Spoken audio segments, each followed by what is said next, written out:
परमात्मा कबीर जी के भक्त थे, वो कहीं किसी अन्य पहुंच गए, किसी कोई भगतमती बहन थी यानी कोई सेविका थी, उसके वहाँ चले गए। परमात्मा के जाने के बाद ये अपने आप मनमुखी संत भी बन जाते हैं, लेकिन भक्ति करने से थोड़ी बहुत उनके अंदर वो साधु गुण अवश्य आ जाते हैं। उनसे आगे लाभ भले ही ना होता, लेकिन वो आध्यात्मिक मार्ग से परिचित अवश्य होते हैं।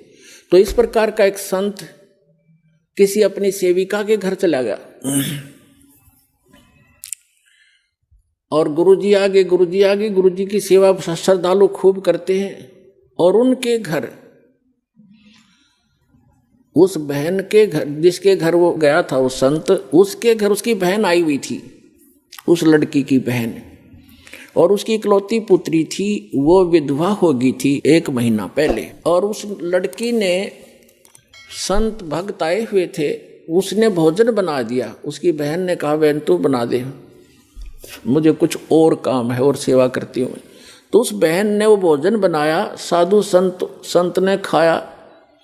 सुबह उठ के उसको सारी रात सपने आए, मेरी बेटी विधवा होगी, हे भगवान क्या होगा, मेरी बेटी विधवा होगी, इसके तो बालक भी छोटे छोटे हैं, अब इसका क्या हाल होगा है। आगे दूसरा पति, उसका भाई भी नहीं था पति का, बटेऊ का, अब इसका क्या रहा होगा, यानी इतनी चिंतित थी।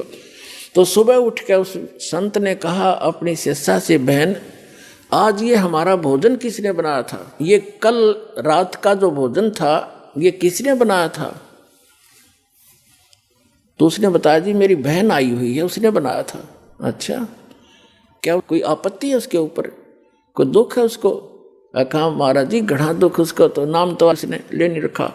उसकी एक का बेटी थी और वो विवाह कराया था, 2 बालक छोटे छोटे, उसके पति की मृत्यु होगी, विधवा होगी बेटी, यह बहुत दुखी है।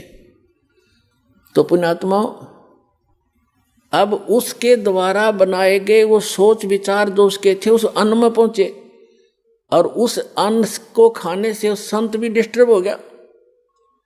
और इसी प्रकार आप इस भक्ति, जैसे बहन बेटियां हैं, अब क्या करती हैं, मोबाइल परमात्मा ने चला दिए और बहुत से सिस्टम ऐसे चल गए हैं। ये इतना सहज मार्ग है पुण्यात्माओं, जैसे आरती करते हो, सुबह का नित्यनेम भी करते हैं, क्योंकि इसमें मानसिक काम नहीं है। जैसे खाना बनाना इस रूटीन है।